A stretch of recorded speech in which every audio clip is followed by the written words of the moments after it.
Et c'est Marc-Olivier Fogiel qui est avec nous aujourd'hui. Oui, Marco. bonjour Julie, bonjour Thomas, Natacha est là, Laurent, Jean-Marc, ravi de vous retrouver. On a tous la tête aujourd'hui un petit peu dans les étoiles car l'actu, c'est bien sûr, vous l'avez dit, rappelé la conquête spatiale avec la mission Rosetta.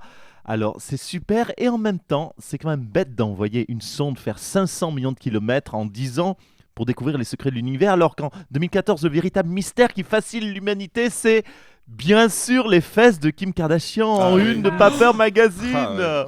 Et en une aussi également du site de Jean-Marc Morandini, bien sûr. Ah oui, vous avez fait ça, Jean-Marc? Oui, ça prend de la place. une. Oui, c'est ça. C'est vrai que c'est un petit peu de l'astronomie aussi.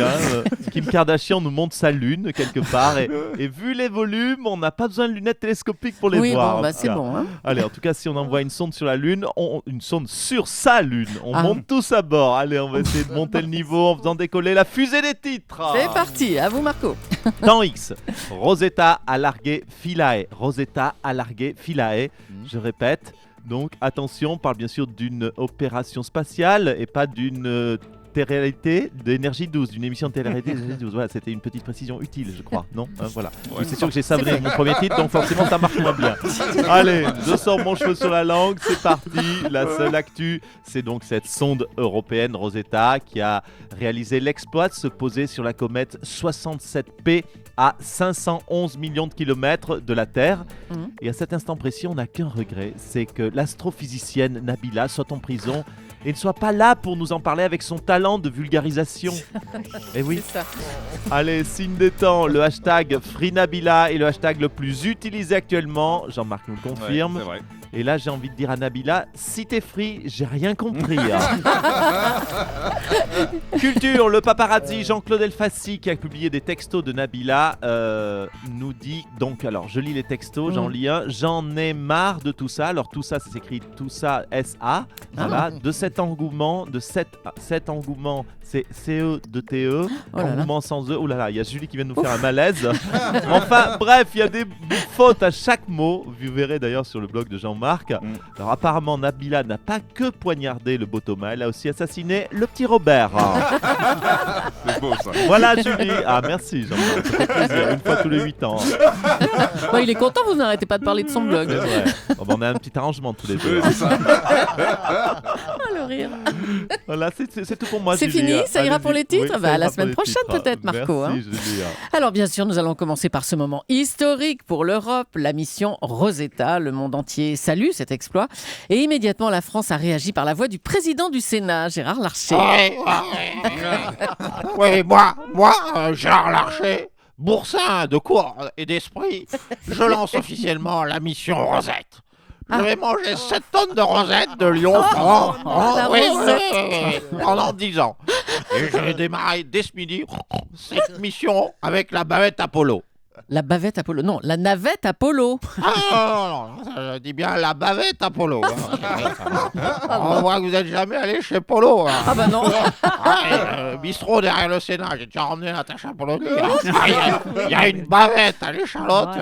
On m'en dirait les nouvelles. Bon bah merci, monsieur Larcher. Vive la bavette Apollo. Allez, bon appétit pour midi alors. Hein.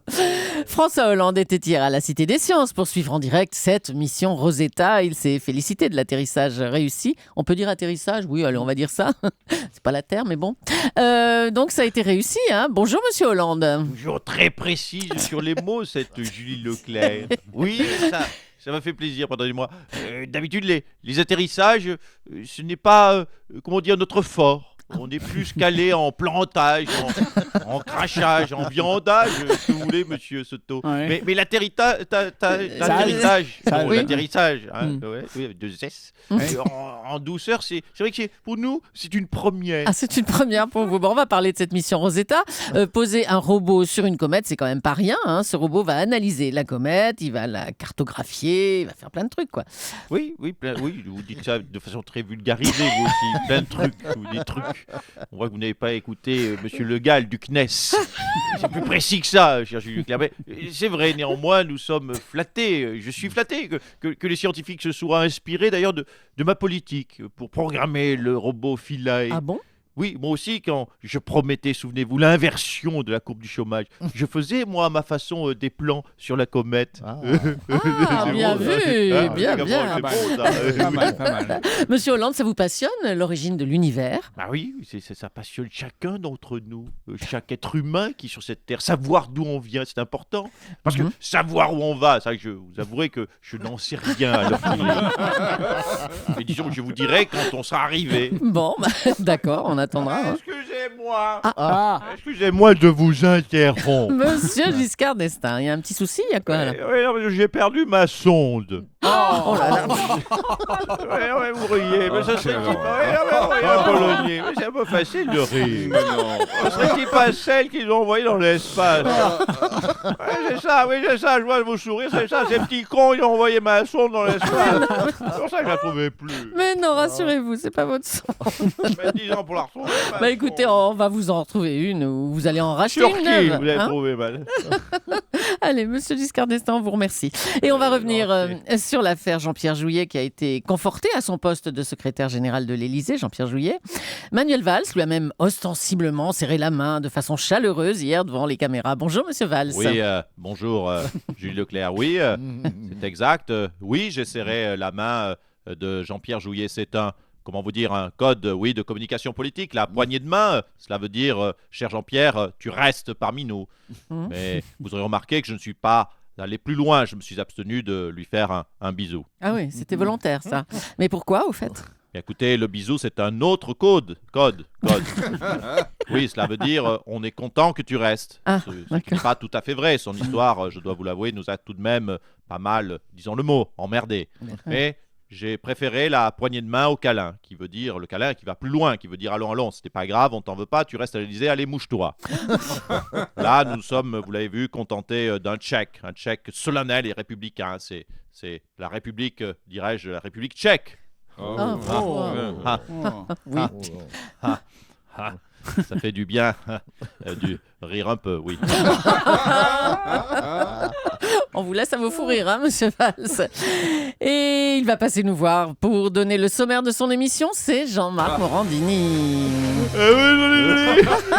Aujourd'hui, dans mon grand bordel du hasard des médias. Oh putain, je suis jet-lagué complet. Oh, il est 2h du matin dans mon corps. Donc, dans le grand bordel des médias, de l'actu, de la tarte aux pommes, de la comète, du chauffage central, du Scrabble, du nudisme, de la sculpture en terre cuite, de la couture et de la santé, nous reviendrons sur, bien sûr, l'affaire Nabila, musique. Eh oui, jolie Julie, depuis que Nabila a eu la bonne idée de poignarder Thomas, les audiences, autant vous le dire, de mon blog s'envolent. C'est un max de clics et donc plein de pognon, d'où cette musique du loto derrière moi. Alors, que vais-je m'acheter avec tout cet argent? Vais-je investir dans l'immobilier ou me refaire les dents en or façon Joe Star? Vais-je m'acheter un jet privé et me faire creuser une piscine dans mon jardin ou acheter un collier en diamant à 14 millions de dollars pour mon club Iron? Toutes ces questions et aucune réponse dans le grand bordel du bazar des médias. Et merci encore, Nabila. Jean-François Copé. Bonjour Jean-François Copé. Oui, bonjour Monsieur Soto. Vous avez écouté les secrets politiques de Caroline Roux ce matin, j'imagine, à 7h25. Hein, Oui, bien oui. Caroline qui nous apprenait que France 2 vous consacre un reportage de 40 minutes le 27 novembre. Ils ont suivi pendant 5 mois. Exactement, et puis je vois que ça qu'est-ce qui se passe? Qu'est-ce qui se passe, Monsieur Soto? Ça vous embête, Europe 1, qu'on me considère encore comme un homme politique vivant sur France 2, hein? Europe 1, radio Fossoyeur, radio Pompe Funèbre, radio J'enterre les hommes politiques vivants, hein? Et je fais des queue-leu entre les tempes, c'est ça? Non, je n'étais pas, pardonnez-moi de vous le dire, je n'étais pas au déjeuner du traître Fillon, et non, je n'ai pas non plus poignardé Thomas Vergara, Monsieur Morandini. Ne vous en déplaise. Tendu, Monsieur Copé, hein, c'était pas ma question, mais bon, merci en tout cas Jean-François Copé. Merci, bravo à Nicolas Cantou qu'on retrouve en direct juste avant 9h moins le quart demain matin sur Europe 1.